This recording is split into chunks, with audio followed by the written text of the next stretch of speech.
Good morning students, welcome everyone. Now students, we have started the necklace part 2 from yesterday.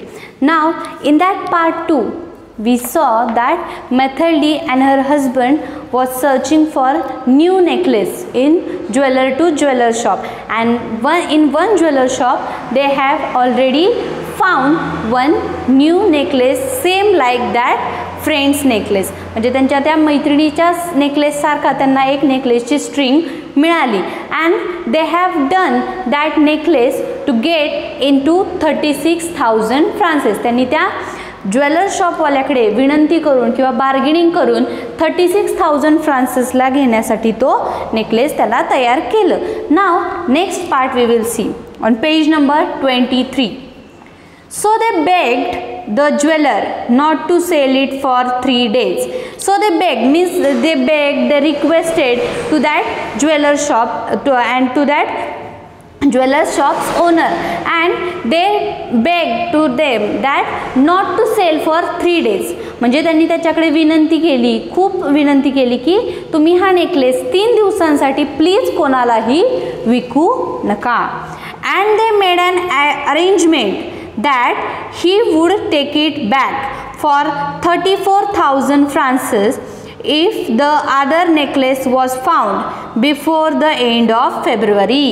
Means they begged that owner that please not to sell that necklace for 3 days because they have to arrange money for that.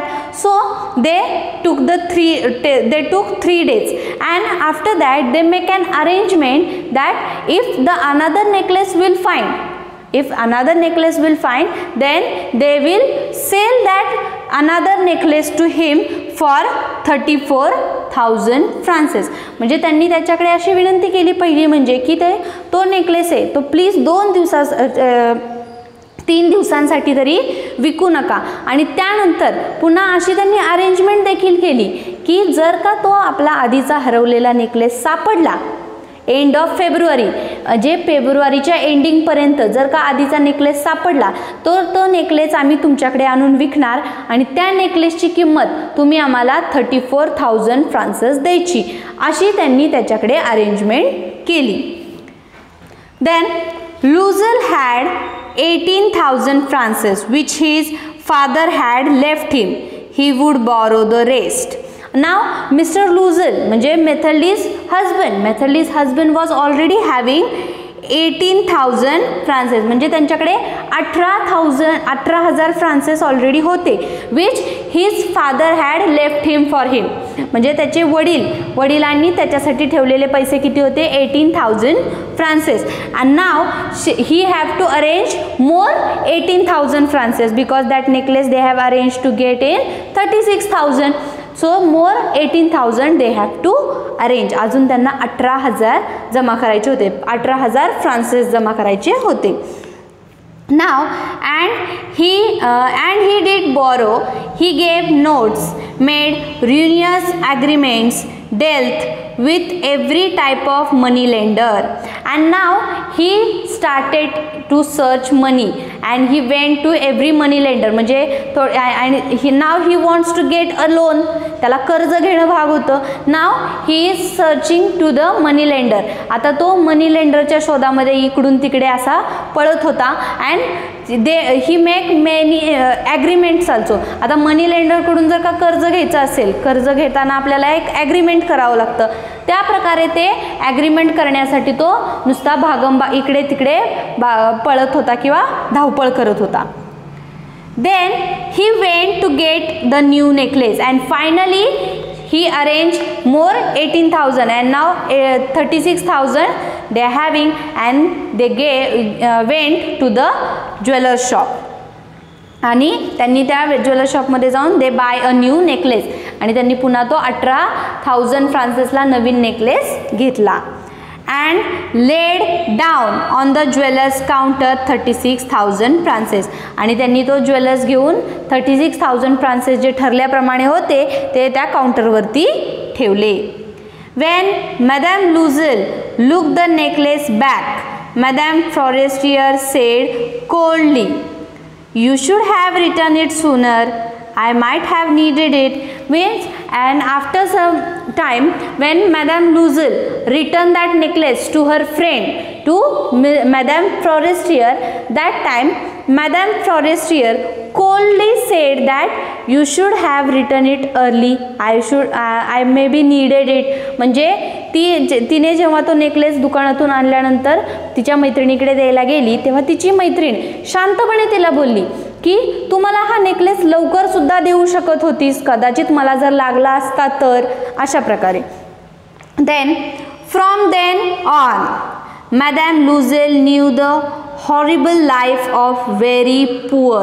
आता त्यांच्याकडे कर्ज झालेलं होतं, मग त्यांच्याकडे शिवाय पैसे देखील काही राहिले नव्हते, ते पूर्णपणे कर्जबाजारी झाले होते. त्यामुळं मॅडम लुझेलला इथून पुढे जी लाईफ जगायची होती ती एकदम गरीबातली गरीब लाईफ जगणं भाग होतं. She was now she is going to knew a horrible life. आता तिला समजणार होतं की सगळ्यात गरीब लाईफ म्हणजे काय असतं.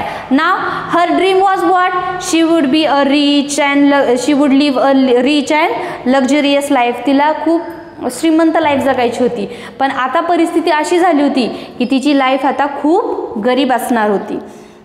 But she played her part heroically. पण तरीसुद्धा तिने तिचा पार्ट जो होता, म्हणजे तिच्या जगण्यातला त्यांच्या त्या पुअर स्टोरीमधला जो पार्ट होता तिचा, तो ती चांगल्या प्रकारे खेळली किंवा चांगल्या प्रकारे तिनं तो प्ले केला. द ड्रीडफुल डेप्ट must be paid. She would pay it. They dismiss their maid. They change their lodging. They rented a garret under the roof. आता त्यांची लाईफ कशी झाली होती बघा. She remove the maid, dismiss the maid, म्हणजे त्यांनी त्यांची ज्या घरात जी नोकर होती ती सुद्धा त्या नोकर मुलीला सुद्धा त्यांनी, नोकर बाईला सुद्धा त्यांनी तिथून काढून टाकलं होतं. Because now they can not afford. आता त्यांना ते परवडू शकणार नव्हतं, कारण ते ऑलरेडी कर्जबाजारी झालेले होते. त्यांचा येणारा पैसा हा कर्ज फेडण्यामध्ये जाणार होता. त्यामुळे त्यांनी त्यांच्या घरातली जी नोकर होती त्या नोकरला सुद्धा त्यांनी काढून टाकलं. आणि त्यांनी त्यांचं even they change their lodging म्हणजे त्यांनी त्यांचे राहण्याची ठिकाण, राहण्याची जागा सुद्धा बदलली. They rented a garret under the roof. आणि त्यांनी शेवटी एक लहानशी जागा, म्हणजे थोडक्यात आपण त्याला लोकल लँग्वेजमध्ये छप्पर म्हणू शकतो, त्यांनी एक छप्पर राहण्यासाठी घेतलं. She came to know the drudgery of housework. Drudgery म्हणजे तिला आता ड्रजरी ऑफ हाऊसवर्क म्हणजे ती काय घरातल्या कामाची जी लढाई असते ती आता लढायची होती. Means she was not able to do any kind of work because she was having maid. तिच्याकडे नोकर होती, त्यामुळे तिनं आजपर्यंत कधीही घरातली कामं केली नव्हती, परंतु आता त्यांनी नोकराला काढून टाकलेलं आहे. त्यामुळे now she have to do all the housework also. The odious labourers in the kitchen. आता तिला किचनमधलं म्हणजे स्वयंपाकघरातलं सगळं काम करायला लागलं. लेबर्स म्हणजे काम, स्वयंपाकघरातली सर्व कामे आता तिला करायला लागणार होती. She wash the dishes and utensils म्हणजे थोडक्यात तिने भांडी घासली. द डर्टी लिनन म्हणजे कपडे, तिनं अस्वच्छ कपडे देखील धुतले. She carried the garbage down to the street every morning. Means like a very poor family she started do all kind of housework and every day she washed the clothes, she washed the utensils as well as she carried the garbage also down to the street. म्हणजे तिने अगदी गरीब घरातल्या बाईप्रमाणे सर्व घरातली कामे केली, किचनमधली कामे केली, भांडी घासली, कपडे धुतली आणि शिवाय ती रोज सकाळी कचरा घेऊन रस्त्यावरती सुद्धा जायची कचरा टाकण्यासाठी. and carried up the water and even like a poor family she carried out the water म्हणजे पाणी भरण्यासाठी सुद्धा ती इकडे तिकडे फिरायची. stopping at each landing to catch her breath and dressed like a commoner. म्हणजे तिला ज्यावेळेस तिला आधी सवय नव्हती कामाची, त्यामुळे तिला दम लागायचा, धाप लागायची, पण तरी सुद्धा ती करायची. and she had now started to dress up like a commoner, म्हणजे तिनं अगदी गरीबातले गरीब व्यक्तीसारखे ड्रेसअप करायला सुरुवात केलेली होती. She started to dress up like a commoner. She had to bargain at market. She had to bargain at market, means in the market. If she went to buy any vegetable or anything, she started to bargaining there. आता ती मार्केटमध्ये सुद्धा bargaining करायची, अगदी even 1 रुपयासाठी सुद्धा. quarrel and face insult over every miserable soul. आणि ती अगदी 1-2 रुपयांसाठी सुद्धा बार्गेनिंग करायची मार्केटमध्ये. काही वेळेला भांडण करायची, कॉरल्स म्हणजे भांडण. Sometimes she quarrel with that shopkeepers or in the market, म्हणजे ती मार्केटमधल्या त्या दुकानदारांसोबत भांडण देखील करायची बार्गेनिंगमुळे. काही वेळेला शी गेट इन्सल्टेड, काही वेळेला तिचा खूप अपमान देखील व्हायचा. each month they had to pay some loan, renew others, get more time. Now see, आता आपण ज्यावेळेस whenever we take loan, that time we have to pay the installment per month. म्हणजे जेव्हा आपण एखादं लोन घेतो त्यावेळेस आपल्याला प्रत्येक महिन्याला त्याचा हप्ता हा भरावा लागतो. With the we have to pay that instalment. आपल्याला त्या कर्जाचा हप्ता प्रत्येक महिन्याला भरावा लागतो व्याजासहित, बरोबर की नाही, विथ इंटरेस्ट. आपल्याला इंटरेस्ट म्हणजे व्याज. With interest we have to pay the instalment. So same like Mathilde and her husband also have to pay per month instalment with interest. आणि त्यांचा त्या प्रत्येक महिन्याला ते त्या कर्जाचा हप्ता फेडण्यामध्ये जायचा. आणि शिवाय ते एक कर्ज फेडायचे की दुसरं रिन्यू व्हायचं, अशा प्रकारे त्यांची परिस्थिती चालू होती. her husband worked extra, means now her husband started to work extra. Why? Because if he will do extra work, they will get some extra money. So because of that, her husband started to do work extra. Every evening doing accounts for a tradesman and often. आता त्याचं जे काही काम होतं education मिनिस्ट्रीच्या ऑफिसमधलं ते काम करून त्याच्यानंतर तो अकाउंटिंगचं सुद्धा काम करायचा. After finishing his work, his extra work was what? He have to see the accounts of tradesmen. तो ट्रेड्समन म्हणजे व्यापाऱ्यांचे तो अकाउंट्स देखील बघायचा. And often late into the night he sat copying a manuscript at 5 sols a page. आता तो first he have to do the education ministry office work, then after that he have to see the accounts of tradesmen, and after that at late night he started to copying a manuscript. म्हणजे त्याने पुन्हा लिखाण कामाचं सुद्धा रात्रीचं काम घेतलं होतं. At 5 sauce a page. सोस ही सुद्धा एक करन्सी आहे, म्हणजे आपल्याकडे जशी 1 रुपये 2 रुपये अशा प्रकारे करन्सी येते तशी 5 सोस अ पेज, म्हणजे 1 पेज कॉपी केलं की 5 सोस मिळणार. अशा प्रकारे त्यानं रात्रीचं सुद्धा काम करायला घेतलेलं होतं. At this life lasted 10 years, means like this life they spent 10 years, म्हणजे 10 वर्ष ते अशा प्रकारे आयुष्य जगले अगदी गरिबीत. Madam Loisel was living very poor life. She started to do all kind of work, house work, outside work, म्हणजे ती सगळ्या प्रकारची कामे करायला लागली होती. इवन मिस्टर लुझेल जे होते ते सुद्धा खूप एक्स्ट्रा काम करायचे. First he have to do the ministry work, then after that he have to do the accounting work, and then copywriting work. Means all this kind of work they are doing for their loan, and they pass 10 years. म्हणजे अशा प्रकारे कर्ज फेडण्यासाठी अशी life जगत त्यांनी 10 वर्षे घालवली. At the end of 10 years they had paid off everything, even the interest. आता 10 वर्ष पूर्ण झाल्यानंतर त्यांनी त्यांच्यावरचं सगळं कर्ज नील केलं. They nil all the loan with interest. त्यांनी त्यांच्यावरचं सगळं कर्ज हे व्याजासहित फेडलं होतं. At this Madame Loisel looked old now. Now Madame Loisel was looking old. Why?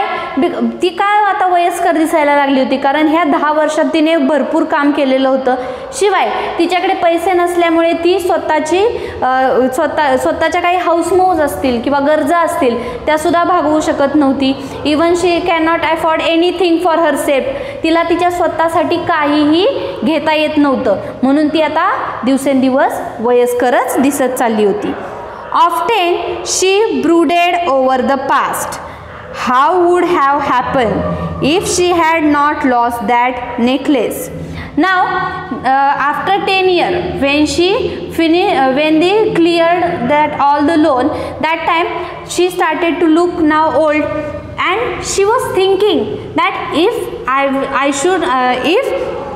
in the past what would happen if I have not lost the necklace, if I had not lost the necklace. म्हणजे जर का मी तो necklace हरवला नसता, माझ्याकडून तो necklace हरवला गेला नसता, तर माझी लाईफ आत्ता कशी असती, अशा प्रकारे ती नेहमी विचार करू लागली होती.